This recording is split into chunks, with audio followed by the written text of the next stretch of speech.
Gracie Jiu-Jitsu rocks.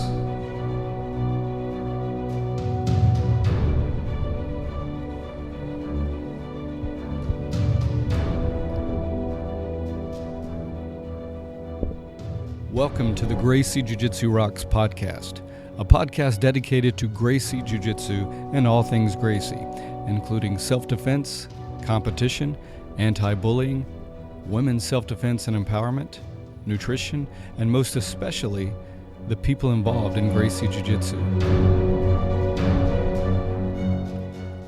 This podcast is for the average Joe.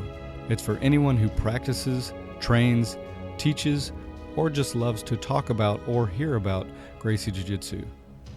We'll explore the lives of Gracie Jiu-Jitsu practitioners, how they got involved in the art, and what effect it's had on their lives. So buckle up and enjoy the ride.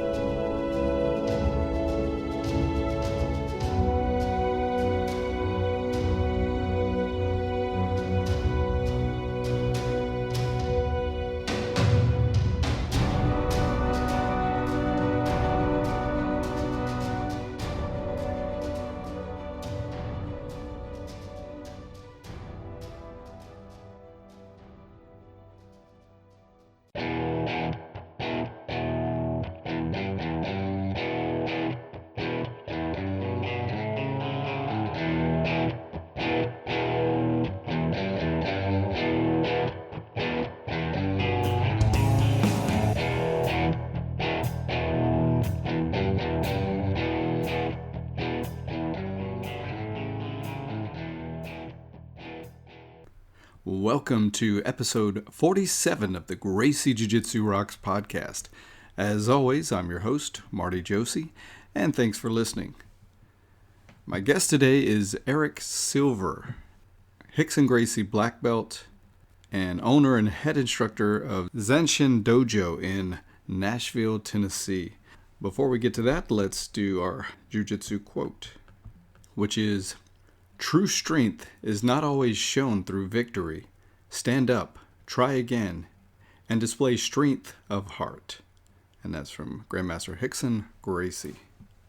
Okay, not only is my guest, Eric Silver, a very accomplished martial artist studying karate, as well as being a Rickson Gracie black belt. In fact, one of only a handful of American black belts that Rickson has awarded directly under him. He's also a very accomplished musician, and I had an idea of this, but I didn't know near the full magnitude until actually after the interview and reading up a little more on him. But Eric plays guitar, mandolin, violin, banjo, bass, and piano, among others. And he's toured and or recorded with artists ranging from country stars, the Dixie Chicks and Shania Twain, jazzers David Grisman and Victor Wooten, to pop legends Cyndi, Lauper, and Donna. His playing can be heard on recordings from Keith Urban to superstar Shania Twain's $40 million selling album, Come On Over. His songs have appeared on over 15 million albums, and he's written hits for artists like Diamond Rio, Wright, and the Dixie Chicks, who took his song, Without You, to number 1 on the Billboard charts. So he's a phenomenal musician for sure. Here's a quote from Eric. "One of the biggest rewards for me has been working with people who have challenges or weaknesses, kids with issues at home or school, or adults who have little confidence, and seeing how it changes their personalities." So love this quote and really gives some insight into his philosophy and what a great person that Eric is. One of the things that Rickson Gracie says about Eric is he's a good friend, passionate about jiu-jitsu, teaching, and a good student. I'm proud of him. So that's from Rickson Gracie himself. Eric does live in Nashville, Tennessee, and in my day job, I, for the last year, have been covering Nashville. So on a handful of occasions, have been over to that area and have been meaning for this past year to go in and meet him in person and maybe get a private from him. Hasn't worked out yet, but perhaps in the future sometime that would be something I'd really like to do for sure. So after the interview, make sure you stay tuned to the Make a Difference, Make an Impact segment. And now, without further ado, let's talk to Eric.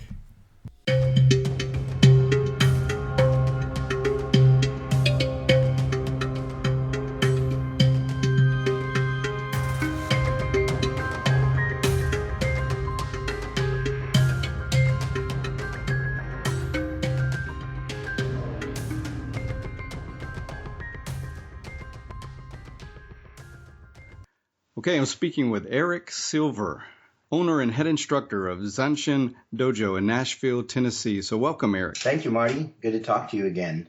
And just to refresh everybody's memory, Eric was actually part of episode 33. He did a mini interview for the Gracie Jiu-Jitsu and the Older Practitioner Part 2 episode. And an interesting thing that came from that is one of the listeners actually got in touch with Eric and talked to him about a neck injury. Apparently, you had shared, Eric, that you had a neck injury, and the listener, I guess, had one too, and you were able to kind of give him some information and some help with that? Yeah, and I was glad that, that came to some use of someone. I've been training for a long time, and at some point, it seems like you have just about every injury you can think of. The neck was the most serious and most concerning to me. That was one that I wasn't sure if it was going to recover and if I was going to recover. And, we had a long talk about it, about different modalities, both standard and alternative modalities that, in my case, I was willing to do anything to recover from that. And so thanks to you, that came into some good service. Well, I always love hearing how the show puts people in touch with each other and connects people listening. So that's really cool. Yeah. So you're into a lot of different things. Not only are you a Rickson Gracie black belt, but you're a very accomplished musician, and we're going to talk about that. But let's just start with how it all began for you, what attracted you to martial arts, and how that journey's been, and where it's taken you over the years. Well, I was pretty small. I was one of the smaller kids, and probably not unlike a lot of people. Well, it wasn't just that I was concerned about something possibly happening to me. There were kids that were picking on me in school. And, the exposure that we had to martial arts at that time was pretty much the TV show Kung Fu, the Bruce Lee movies, and then Bruce Tegner, who had books out on every martial art that you could think of. And I was concerned, and interested to learn something because I wasn't really athletic and I wasn't a fighter by nature. And the only activity in terms of martial arts that we had in my hometown, which was in North Carolina at that time, was judo. And fortunately, I had a very good instructor and got into judo for a couple of years. And there might have been a little break, but discovered an incredible instructor named Lawrence McSwain who taught Wado-Ryu Karate, who I started training with when I was 15. When I started judo, I was only 9 years old, and competed a little bit, and got like to an orange belt or something. But that was really great, a great accident that when I got into jiu-jitsu many, many, many years later, had some background that I didn't feel totally uncomfortable on the ground. But I trained with Mr. McSwain for 3 years, moved to Nashville, found a great karate group here, Wado-Ryu Karate, under a guy named Wayne Tyler, who's an amazing instructor. And again, was a little bit of a coincidence. The Wado-Ryu Karate is a combination of jiu-jitsu and Shotokan karate. So there was still a little bit of grappling involved, nowhere near as detailed as Gracie Jiu-Jitsu.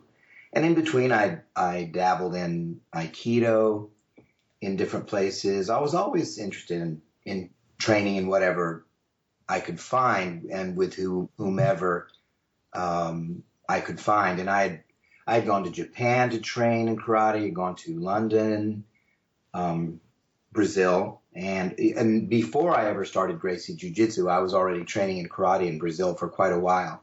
And there's some amazing, amazing instructors and athletes in Brazilian karate organizations. So it was quite a long process, because when I met Rickson in '94, I can't do the math that fast, but I think I was in my early 30s, and I'd been training since I was 9. So being that my first exposure to Gracie Jiu-Jitsu or Jiu-Jitsu in general was via Rickson, it was a pretty eye-opening experience. And everyone in the seminar that I recall the majority of the people were wearing brown belts and black belts. And so everybody was kind of getting their mind blown and watching him do it, what looked like magic, just handling everybody so gracefully, and all of us trying our best, So my first actual rolling experience in jiu-jitsu was with Rickson, the end of the class when he rolled with everyone, and that lasted about 8 seconds. And but it was more confusing because you couldn't understand what was happening, or at least I couldn't. And the people that I knew at the seminar, we left kind of shaking our heads, because in the other martial arts, if someone hit you or kicked you, I trained with a guy growing up named Jay Bell, who was one of the best karate people, full contact probably in the world at that time. And he hit you so fast and so hard, but you could comprehend that somebody had just hit you really fast and really hard. Right. But with Rickson, I couldn't understand what was going on, other than all of a sudden something hurt really bad and you needed to tap. So it was kind of, bizarre and magical that had happened, and in a way that you just couldn't, at least we couldn't relate to, because we'd never seen grappling at that level. Right. I can relate to that, because one of my first exposures was Rickson as well, back in '96. And I had the old Gracie VHS tapes, so I was kind of studying it a little bit on my own.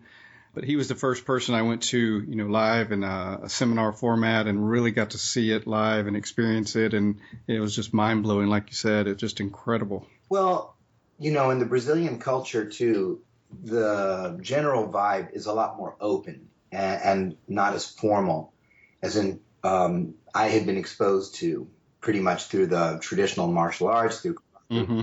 And I appreciate both. And my classes are sort of a combination of both. We still bow and we wear white gis, but we had never called instructors by their first name. And we had never had such an open format where you could question so much or so freely what was going on. And I always asked a lot of questions. Rickson would kid me a little bit about it, but Chris Saunders and I would always talk in the dressing room about all the things we were wondering about. We would all ask too many questions. But, Rickson was always open to that. And, one of the things that I think is even more amazing to me today is we realized that what he was using with us was such a small percentage of his capacity. And even sometimes I think about that in the fights that he did. I think that people who are watching, or, even those of us who knew him, were still seeing a very small percentage of what he had in the tank, because in those fights that we were able to see on tapes and whatnot, he was never pushed enough to where you saw the depth of his knowledge and the depth of, and let's say the versatility that he had in handling different situations. There was the one big takedown where he jumped and ended up on top and had the guy in a sort of a headlock from the top, things like that. But you never really saw the complexity that he was able to work out in his mind and his body. I had a few experiences watching him in class situations, rolling with Salo Ribeiro, Luis Palhares, and you'd see some of that, see him unraveling these balls of twine, and how, well, again, at that point in our career, you were amazed, and at the same time, I don't think our minds could absorb the depth of what we were watching. It's true. It's incredible being able to watch a master, and it's like you said, especially when you get to see some of the depth that he has.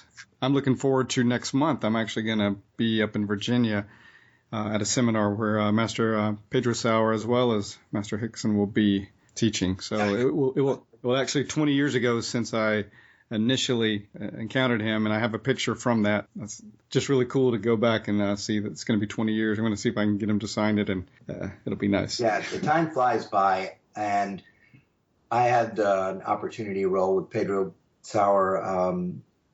I don't remember exactly when it was, 3 or 4 years ago, and he had just had a little work done on his shoulder.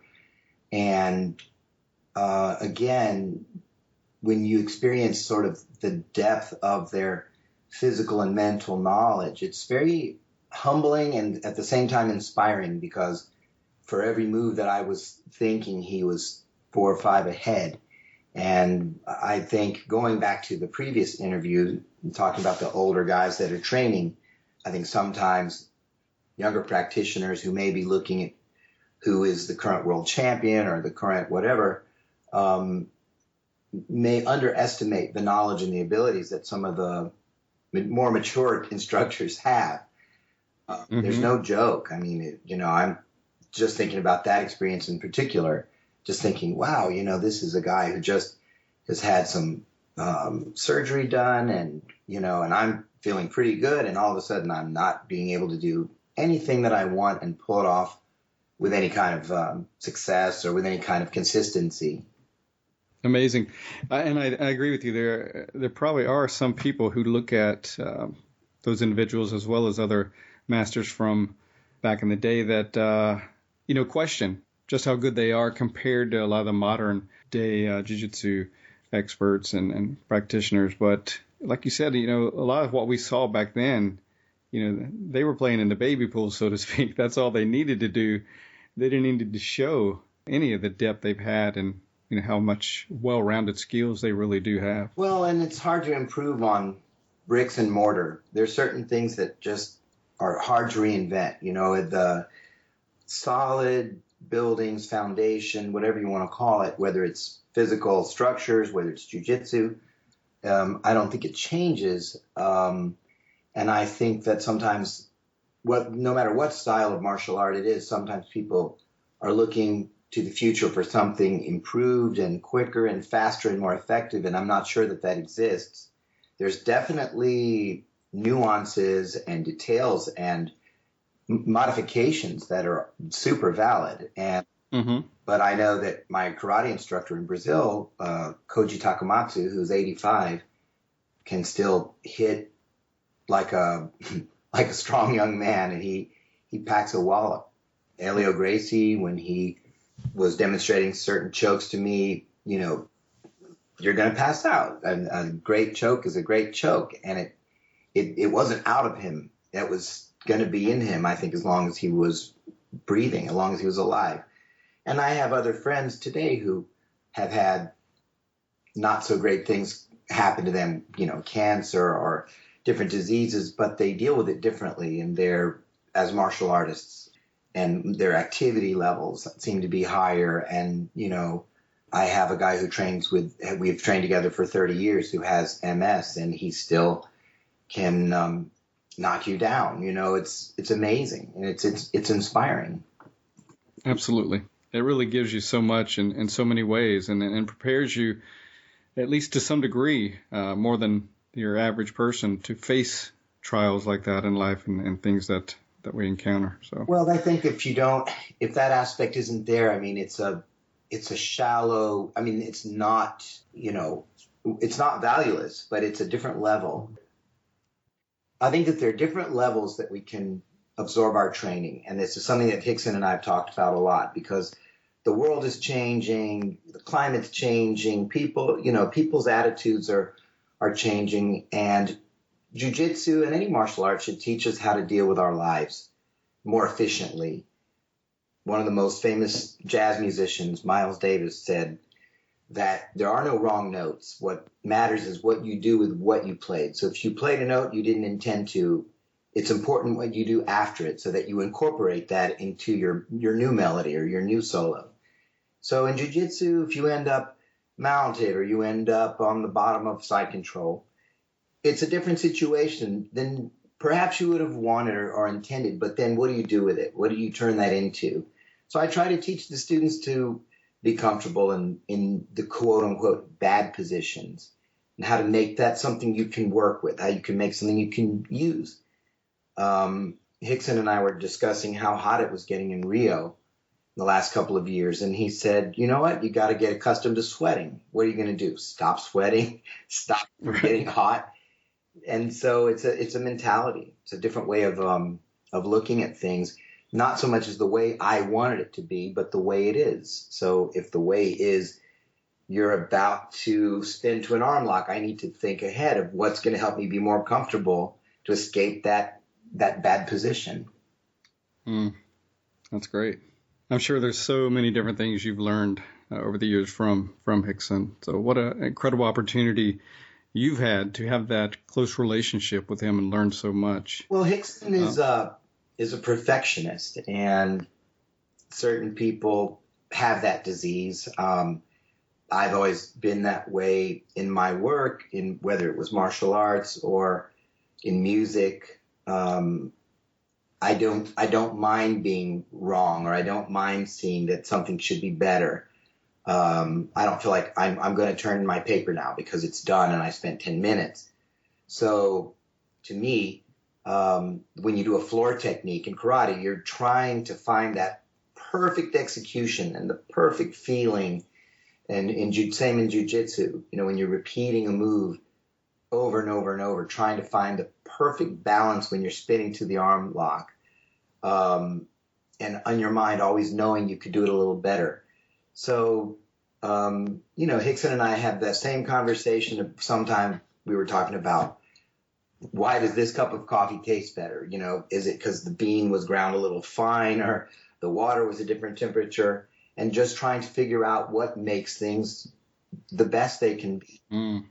It's very important, the details and embracing the repetition in search of perfection, or as close as you can get. And part of that might come from, your background in traditional karates, because I know when you're doing that, there's masters that work on just certain basic forms for their whole life and just continue to just hone it and perfect it over and over. But I think that's something missing in a lot of jiu-jitsu these days, especially, with the younger crowd who just want to get in and just want something new, onto something very quickly, something new and something better, within their training. Yeah, and you can see a difference in certain people. I have my head instructor's name is Hank Quillen, and if he's teaching the class, he's focused on teaching the class. But when I'm there and I'm teaching the class, he's the one drilling the technique the most. He's the one who's not stopping and talking about something else. He's drilling the technique. And it's turned him into a great jiu-jitsu practitioner. The ability to embrace that whole process of that you're just getting better, and that I don't know, certain people I think are naturally infatuated by that. And I'm one of them. And the older I get and the longer I train, the simpler my training seems to get. And the less convoluted and less complicated my thinking is about it. Because at a certain point, we got to go back to simplicity. I mean, the thing that helps a lot of people in competition is thinking fast and being strong and being fast. You want those things to be a great competitor. But at a certain point, it's inevitable. Someone's going to be faster and stronger and newer. And then you really have to get back to, you always got to have your basics. But at a certain point, you're either going to be frustrated with that and maybe want to move on to something else that you can win in, or you can go back to the basics and say, this can get better. This can just keep getting better. Right. And I'm blessed that I'm fascinated with that more than I am winning, medals and things like that. I was never an extremely competitive person, but I am extremely interested in just how something can be better. I think Chris Saunders, who was Rickson's first black belt, has the same attitude toward his carpentry. So if I have a question about something physical like that, I'll call Chris, because I know he's super concerned about it being done well. Mm-hmm. Same as with jiu-jitsu.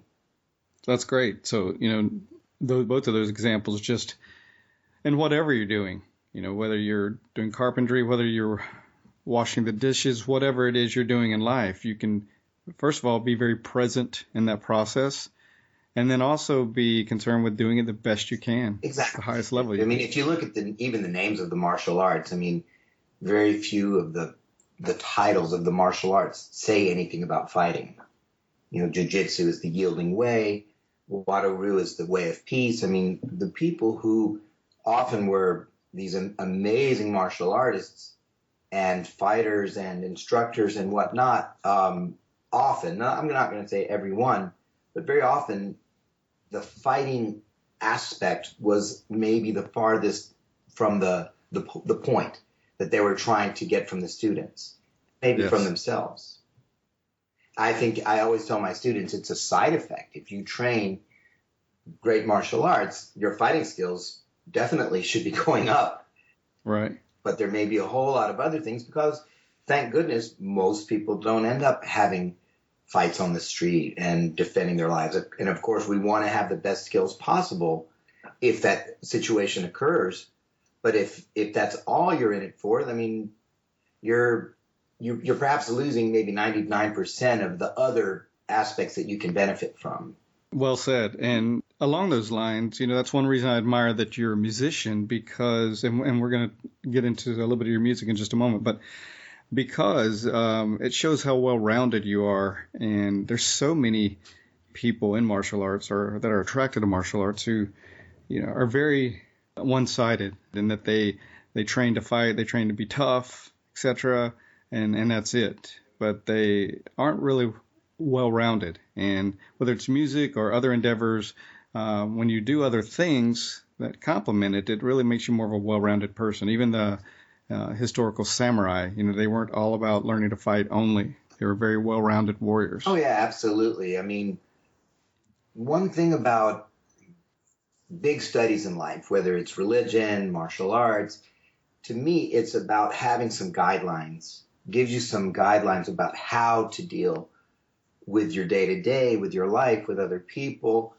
And it's true, I mean, it's my humble opinion that being diverse is a good thing. And for some people, it maybe comes more natural than others. A lot of people over the years have asked me, well, what do you do? Are you more a martial artist? Are you more a music person? And I say, neither. They've always been pretty equal. And people say, well, where do you earn your money? Or where do you spend more hours? It depends on the day. They've both been going on about the same amount of time. I started both when I was very young, 9, 10 years old. Sometimes one takes up more time than the other, but neither stops. Sometimes if I train too much, I think, well, I need to get back to music a little bit because physically it will start hindering my ability to do some of the things. I mean, if you get choked all the time, it can affect your voice. Gripping all the time can affect your finger mobility. And at the same time, playing instruments can help your finger mobility. So it helps. But certainly I've had finger and hand injuries that have impeded music temporarily. I had a pretty bad throat injury one time from a choke that required me to do vocal training and rehab, which hasn't ever completely healed, but it's a price you pay of being gung-ho about your activities. But I think that the beauty of it, and I have a lot of students who have said to me, especially the ones that have been with me for 10, 20 years, how much jiu-jitsu infiltrates their life. And they had a dispute at work or they had a problem with their car, and the way they thought about it was completely different because of jiu-jitsu, and thinking much more systematically, thinking about what's going to really help, not what's going to make you feel better, but what mechanically is going to help the situation improve. Absolutely. So let's get a little bit more into your music now. So you have a new, I guess, album out. Yeah. And available on Apple Music. I'm going to just play a couple of quick excerpts from that, and then we'll just have you speak on that a little bit about, what those songs mean, or just the music in its entirety, or the process, or whatever you want to address along the lines. I just wanted to let the listeners sample a little bit of it, so let's start with... All right, hold on. Let go of our fear. A soul that's traveled so far, an independent heart is now falling for you. I wanna be your secret. Take your peace and keep it. Be more than you've ever needed. No, don't tell me no. And we'll do one more, and then we'll talk a little bit about it. I can then come back and maybe play a couple more as well. Okay. Ilumina-me na escura e fundo trem da minha vida. Sou caipira, pirapora nossa Senhora de Aparecida. Ilumina-me na escura e fundo trem da minha vida.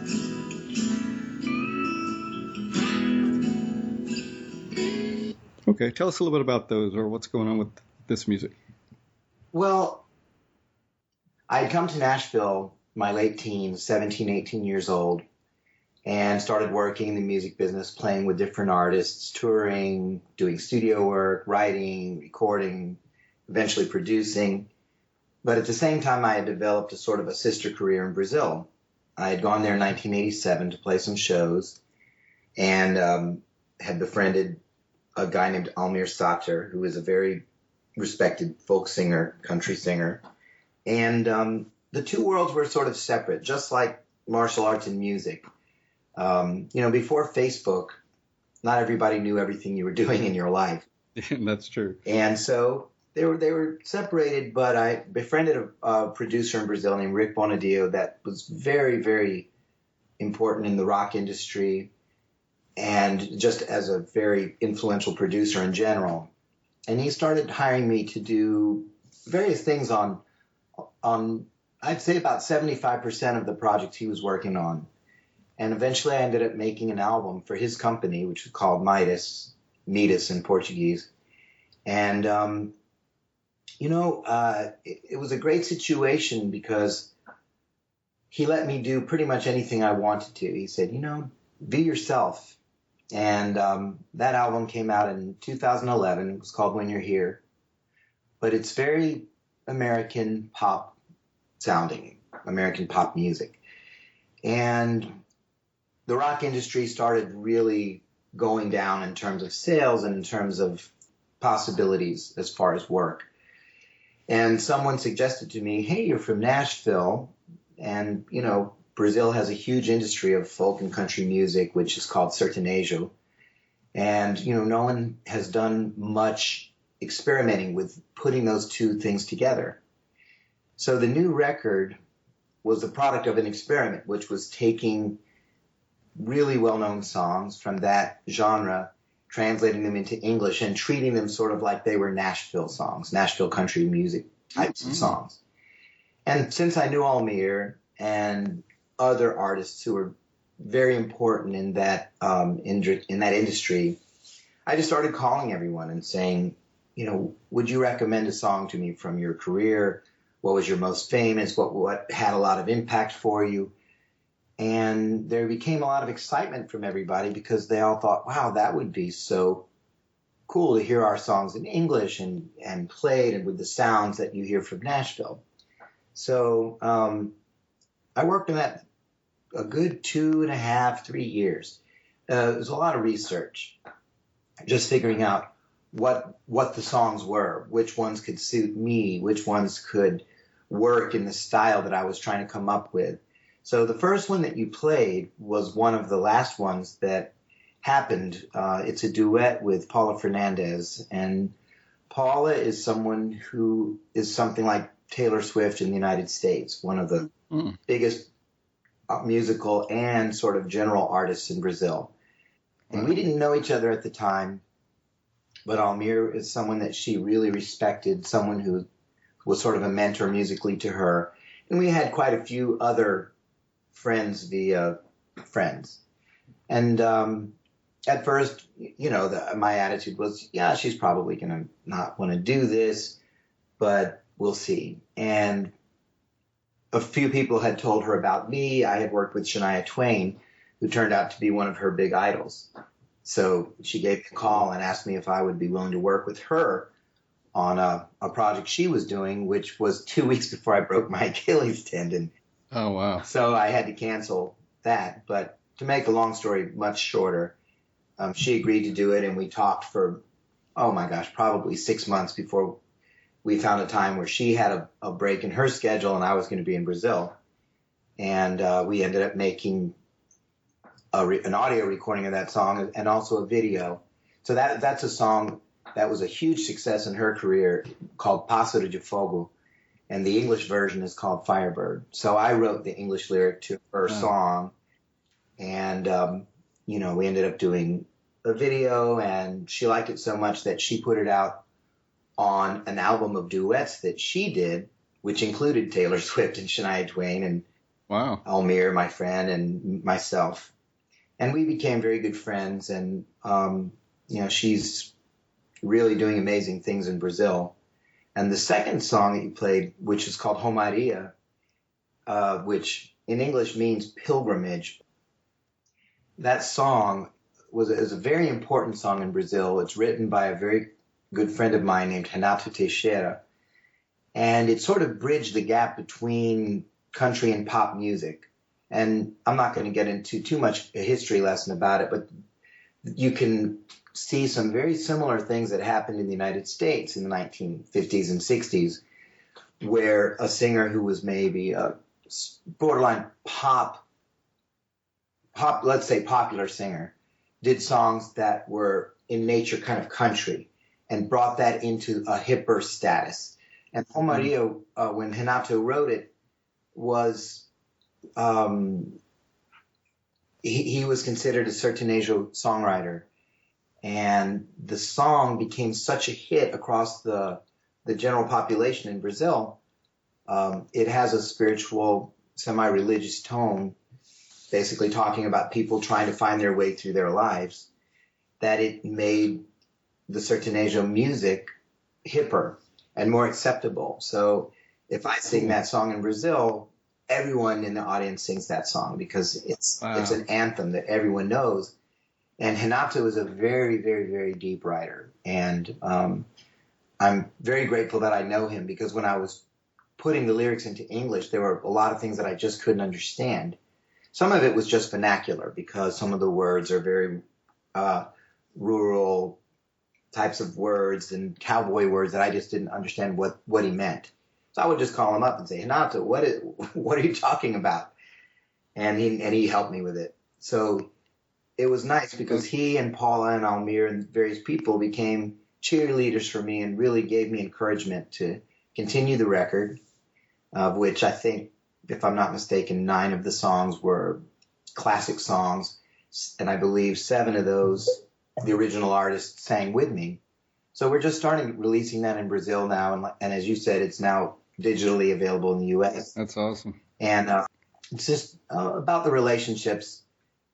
The album was called Bridges, Friends, and Brothers, and it was about the relationships that I'd created with people over the years, and how we always seem to meet somewhere in the middle. And even after years and years of not seeing each other, we would come back and be great friends again.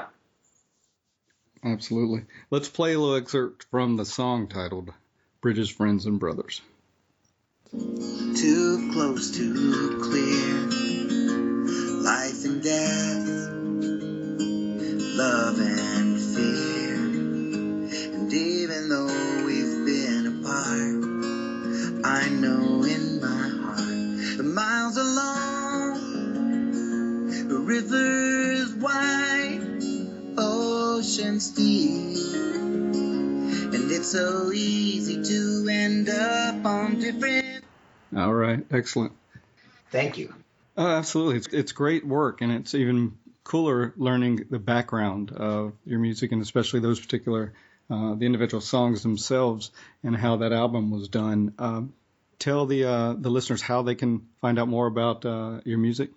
Well, I have my website, which is ericsilvermusic.com, same on Facebook.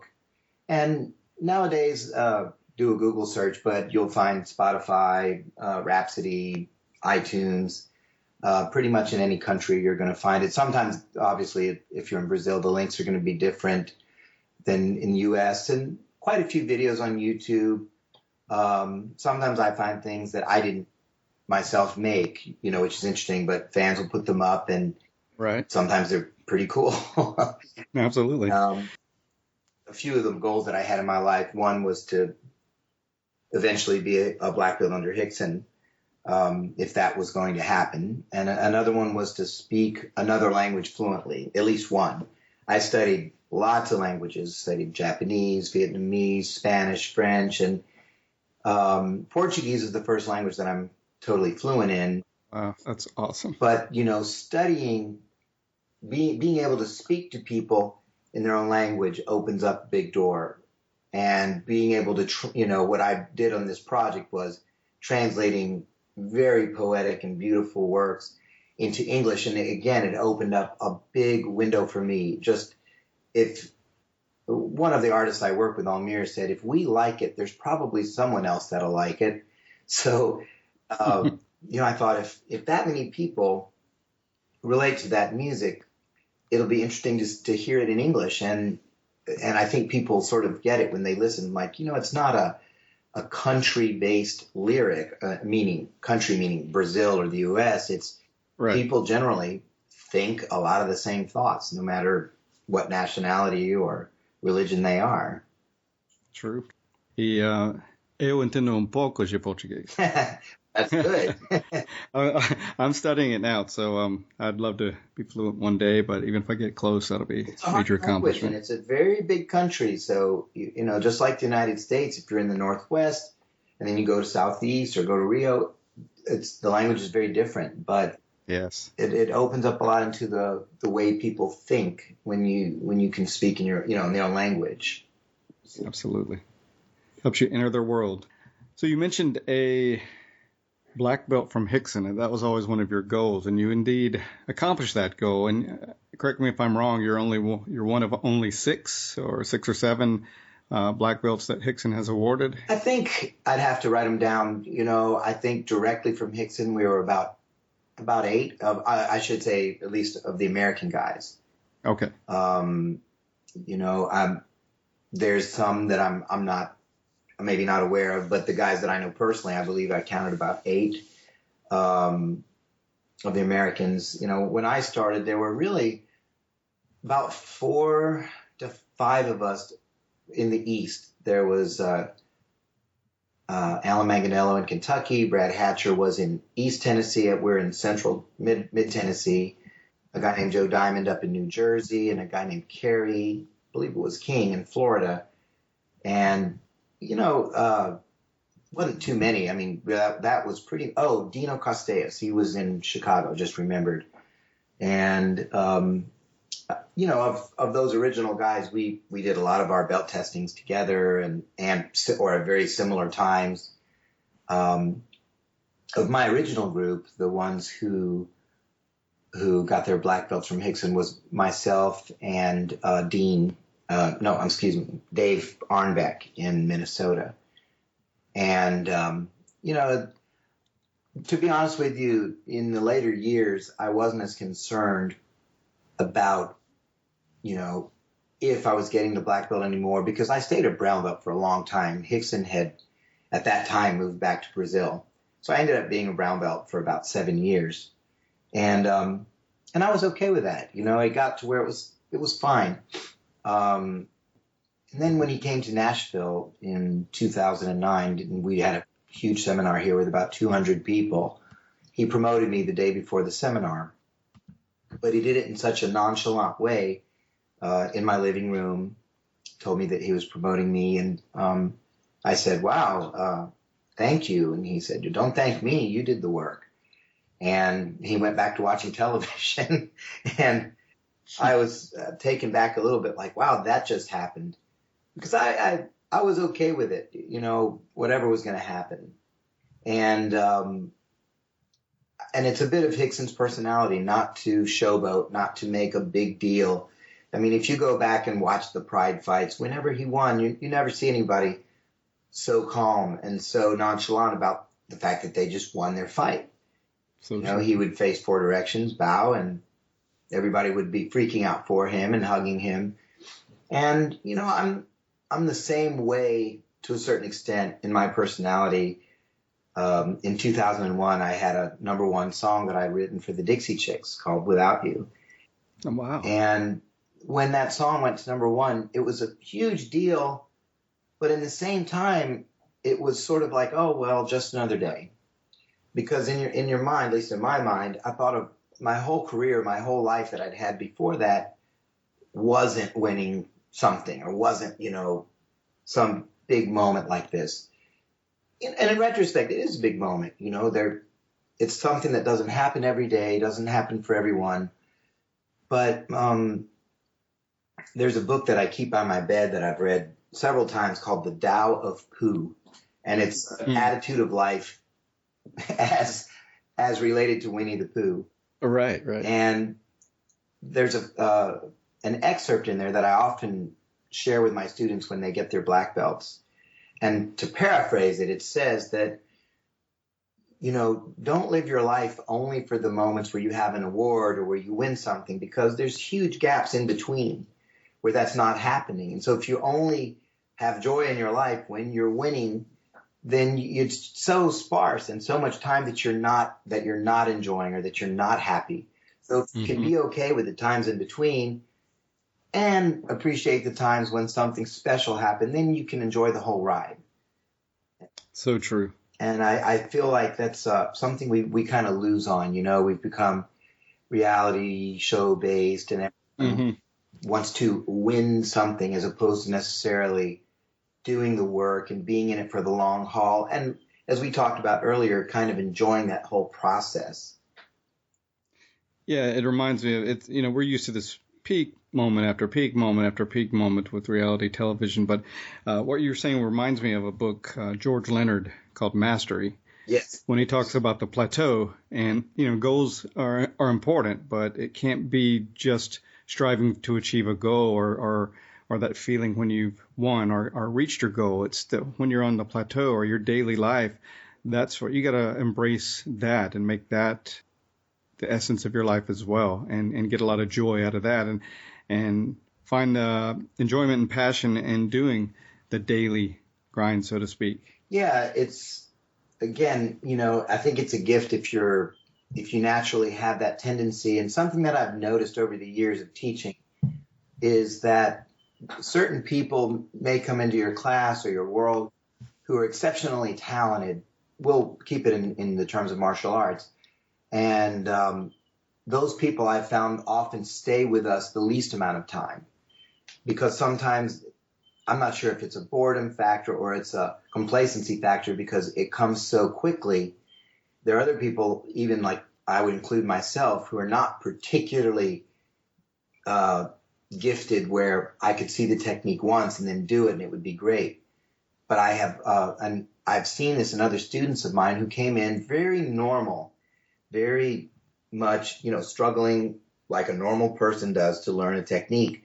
And 7, 8, 9, 10, 15, whatever years later, they're the top of the heap because they systematically worked on it and found what was not working for them and stayed with it. And sometimes the ones that I thought had the most potential are long gone. And I think the same is true sometimes with people who, this is a personal opinion, but who get promoted too quickly because they have less value on it than the people who have really worked and really felt it coming. You know, training is a series of frustrations and plateaus. And I've often found that when people feel like they are plateauing, they sort of feel like they're stuck. That's often where they're really working through big issues in their game. They maybe you get stuck, you're getting arm locked in the same position, or everyone's passing your arm on the same side. That's a great moment because that's where you're really working through a missing link. And often when I'll see those people and they really seem to be improving, and they themselves don't see it. They feel like they're stuck. Right. And I remember going through that myself through the years. And of course, then hopefully you have a breakthrough where you feel it and you see what you're doing. When I was a brown belt, I went to train with Rickson one day, and I was really hoping that he was going to be blown away with my technical abilities and that I had really grown. And I was training quite a bit. And after we got done training, he said, are you training much these days? And I said, yeah, all the time. And he said, huh. And I thought he was about to make a joke. And he said, I don't know, your game feels not that, I don't know, it hasn't progressed very much. And I said, really? And of course, inside I'm, crushed. I'm thinking, yeah, sure. I thought I was about to, something great was going to happen. And he said, you're going, moving fast and, but I don't know, your technique's not where I was hoping it was going to be. And at that point, I really did felt bad about myself. And, I said, can we get together again this week? 'Cause I was in LA, and can we work a little bit? And can you maybe give me some advice about what you're not happy with, 'cause I don't have you every day to work with me in class. And he said, we'll see. We'll see. I'm not sure how my week's going to be. And I was like, oh, come on. I'm from the other side of the country. So I bugged him about it, and we got together a couple of days later, and he came into the garage real sleepy. And he said, I was trying to take a nap, but I'm so excited you're coming to see me that I just couldn't sleep. And so he was kidding around. And he said, so while I was trying to sleep, I was thinking about your game and your training. And I think that I can help you, and I think I understand what's going on. So he went on to explain some little things, really little things about, keeping your elbows in, keeping your posture, the connections, better use of the hips. But it was all very, very fundamental. But he said, I believe these things can improve your game, and he kind of scratched his head and said, 400%, you can improve your game, but you need to get better at these little things. And I flew back a couple of days later, and I was really excited because I thought, man, I can improve my game 300 or 400%. This is awesome. And I really appreciated his bluntness in that situation because, I was thinking at first when I flew out there, hey, man, I'm going to get my black belt. Maybe this is going to happen, whatever. He's going to tell me it's the best he's ever seen. And he was just really honest and told me that he wasn't seeing what he wanted to see. Of course, when I came back to Nashville, everybody was asking me, hey, did you get promoted? Did this and that happen? Like, no, I didn't. But it's even better because Rickson showed me some little things and things I can really up my game in multiples. And that in a funny way was really inspiring to me because, somebody could say, hey, you've been training for a long time. You really deserve a promotion or whatever. But he was really coming at it from a meat and potatoes outlook, and that I want to see your jiu-jitsu game better. And I was really fired up that the thought that I could still get better. I wasn't just getting to be an old man of jiu-jitsu. I was had a future, and it could be brighter. And I really worked it. And, a lot of people, like when I'll go to do a seminar or when I'm hosting a seminar, they'll ask, well, what's the seminar going to cover? What's going to be, what are we doing? Sort of like they want you to say, well, we're going to be doing double backflip to the triangle inverted, And I mentioned this earlier, but the longer I train, it gets simpler, and you just start seeing the value and the beauty of really, really, really tightening up your fundamental jiu-jitsu, which is why you can't tap Rickson, because he doesn't make mistakes in his fundamental positions. And I was talking to Fabio Santos one day about it, and he said, you know what, base, it's just amazing. It's just amazing. I just keep thinking about it. It sounded like he was in his first day of class instead of, a coral belt. And I said, yeah, I know what you mean. One day my oldest student in the class, Derek Reynolds, who's a first degree black belt.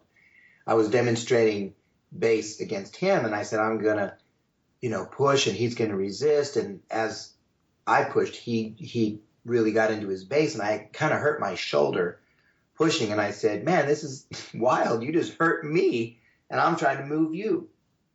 And, I'm lucky, Rickson said I'm not lucky. He said you attract the people like yourself, like attracts like.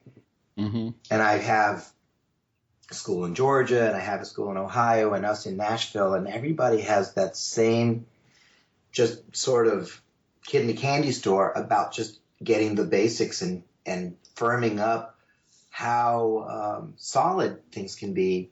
I mean, clearly, I want to learn new things too, and I like to learn. I like to be exposed to what's going on. I'm not gonna just say, oh no, Berimbolo never. Oh no, whatever the newest thing is. I'm not true up on all the names, but they're interesting to see. Sure. And sometimes a situation may come up where that's exactly what you needed. It may just go real quick, but you got it.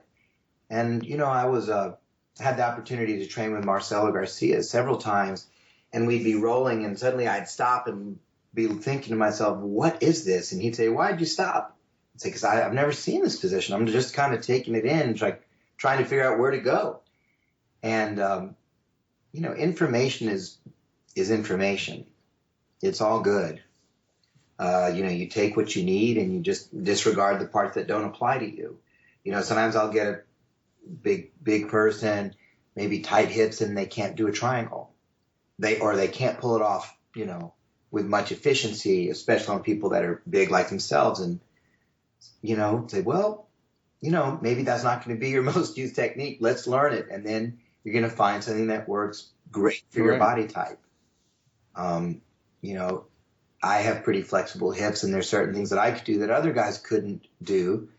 And then I had a few injuries, the neck and my Achilles tendon rupture, and, certain things I don't want to do too much anymore because I don't want to risk those body parts. But, you move and you learn something else that'll work for you. In fact, when I took my purple belt test with Rickson, I had a torn cartilage in my rib cage, and that was a funny accident because it happened doing a foot lock on someone, and it popped my rib trying to submit their foot. And, Rickson said, get through it. Learn how to use a different part of your body where you're not going to depend so much on putting pressure on that left side, which is injured. Very cool. Sounds like when I sit here and talk, I'm about to say, and jiu-jitsu is very good for you. And everybody looks at my picture and it looks like a mummy, wrapped up from head to toe. That's awesome. All right, so as we get to a close, Eric, who's had the biggest impact on your life? And this can be personally or professionally, and doesn't have to be just one person. And on the same lines, who would you like to thank or shout out to? That's a big question. There have been a lot of people that have had big impacts on me, and I'm always amazed, thinking back at certain things that that you're not aware of at the time. I mean, obviously, our parents have the biggest blueprint on who we are, and my dad was someone who really, I feel like, valued treating people well, being honest and really treating people fairly, which is something that I'm very concerned with in my life. My mom was someone who was very, very loyal and a very dedicated person, but very much a protector, which I think is normal for moms. But my mother was an immigrant from Germany. She came to the United States during the war and knew what it meant to have your family and protected. And when I first started doing martial arts, in addition to my mom and dad, my karate teacher, Lawrence McSwain, was one of the people who really shaped my patterns of thinking. And he was a lawyer, later a judge, and he made conversations with him sparring. You had to be very careful what you were saying because he'd make you back it up. And one day I said to him, Mr. McSwain, sometimes I fight with myself, with my mentality towards martial arts, because I'm not a really violent person. I had gone to a Quaker school growing up, which was very much about, peace and thinking and art and things like that. And sometimes I have trouble imagining myself just hurting somebody on purpose. And he said, what if you were protecting your mom? Mm. What if it was life and death? And I seriously had not given that any thought. And suddenly I thought about it. And I said, well, maybe in that situation. He said, well, what if it's your own life? I just my life had been about music and my friends. Of course, I was a kid. But I really put myself through the process of thinking about that. So, his teachings were very important to me. My next big karate teacher, Wayne Tyler, was very important because he had a kind of a chameleon ability to roll with the situations. If something was, green, he morphed to being green. If it was blue, he could do that. He was able to change, as Rickson used to say, flow with the go. And right. And watching that was very important to me because as I said, I'm a perfectionist and I might get stuck and he would help you to move on. But I'm going to talk about just for a second, someone that wouldn't probably typically come up, but when I was in my 20s, I met a songwriter whose name was Pat Bunch, whose name is Pat Bunch. And she's not a famous songwriter, although she's written famous songs. And we got together, and she's quite a bit older than me. So it was almost like being with a mom figure. And we started working on our music, and, she kept saying, the lyrics to this song are not right, but I'm going to get it there. And I said, what's wrong with it? She said, I can't explain it, but I don't like this word. And I don't like the way this part feels. And I'm just going to work on it till I get it right. And I was eager. I wanted to get done. I wanted to show people that I was working with someone like her and what we'd created. And when she finally would say to me, I got it right, and show it to me, and I would think, I'm not sure why it's right and why it's better, but I can tell it's better. I just don't know why. And she was a very important person because very much like martial arts, she showed me that she wasn't afraid to not be finished with what she was doing or that it could be better and there was nothing wrong with working on it until you were satisfied. And that's the way I feel about, punches, doing chokes, just doing them over and over. And sometimes, especially for the students, they may not know why it's better yet, but it is. And you keep repeating it, and then eventually you can't do it worse anymore. You do it the improved way. Right. So her Pat's impact was a big thing in my life. And as far as a shout out, I mentioned Lawrence McSwain, who was my karate teacher back in North Carolina, where I'm from, and quite a few years ago, I'd say, if I'm not mistaken, over 15 years ago, he got a cancer diagnosis and went through a lot of treatments, surgical and drug-related and chemo and whatnot, radiation. And a few days ago, he had his birthday, and his medical tests have improved. And the doctors, some of them are saying to him, Mr. McSwain, we don't know why you're still here, why you're doing so well. You still have some cancer in your body, but your markers are getting better and better. And, as much as he was an inspiration to me and a lot of people, both as a martial artist and as a great judge and lawyer, he's really inspiring us, continuing to with his amazing attitude toward his condition, his life, still teaching 2 or 3 days a week, teaching karate 2 or 3 days a week. And, my hat's off to him for being such an amazing inspiration.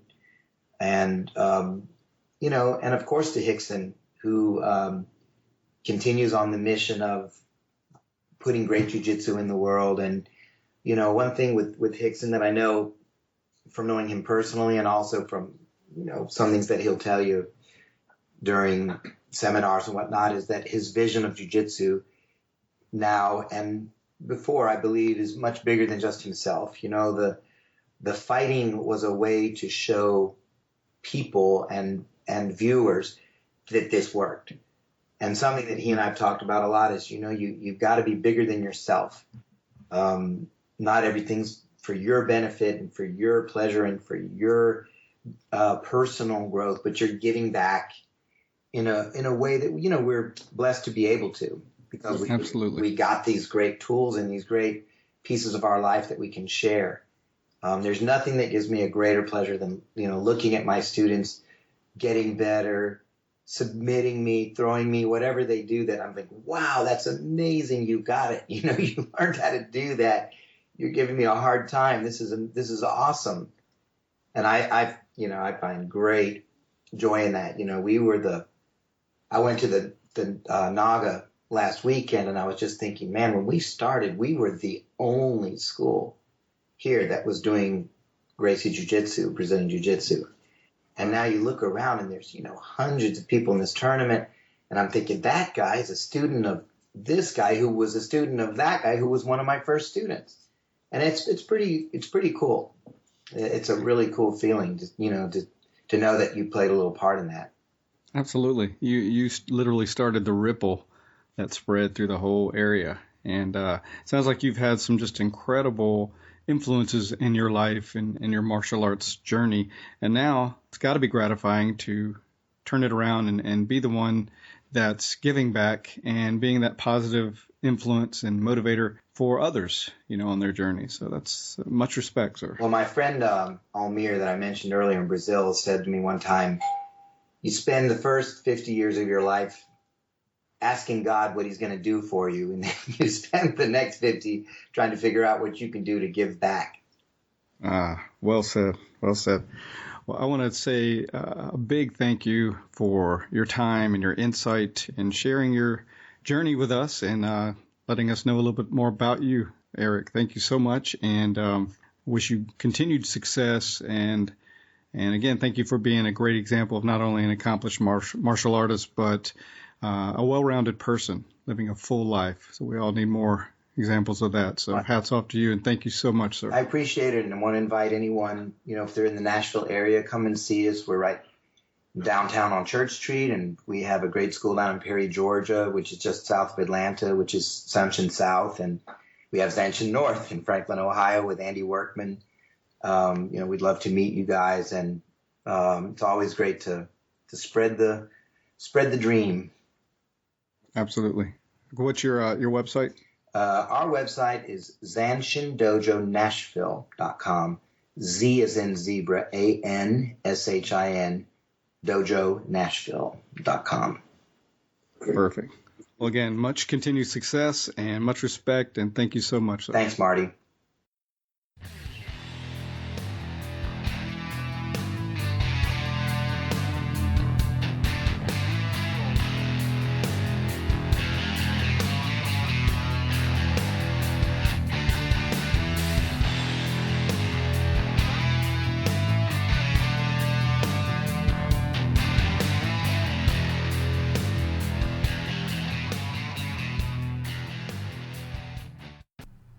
Time for the Make a Difference, Make an Impact segment. Today's theme, don't compare your inside to other people's outsides. Let me elaborate on that. All too often, we compare our insides, everything that we know about ourselves. We all have our stuff. Invariably, each and every one of us has their stuff, their baggage, and we're fully aware of our stuff on the inside. But when we compare ourselves to other people's outsides, it's always a losing proposition. It always serves to make us feel badly about ourselves, because when you look at someone else and you compare yourself, you don't know what's going on inside. You don't know the battles they face and the struggles that they have. You don't know the self-doubt, the fears, the insecurities that they possess, because again, we all have our stuff. So it's never a good idea to compare ourselves to others, and certainly even worse, comparing our insides to their outsides. So what I want you to get from this is, as you go through your day, your week, your month, become aware of when that process is occurring. Catch yourself in the middle of thoughts of comparison between you and others, and just say stop. And immediately focus on something positive. Continue to try to grow every day and be better and better along the way. And that's going to do it for this edition of the show. As always, I love feedback from the listeners. I appreciate your support and in listening. And certainly if you have any feedback, let us know. If you haven't already, like us on Facebook, follow us on Twitter, and help us spread the word by posting the episodes on your Facebook and Twitter accounts. Thanks again for listening, and as always, this is Marty Josie, and I'll see you on the mat.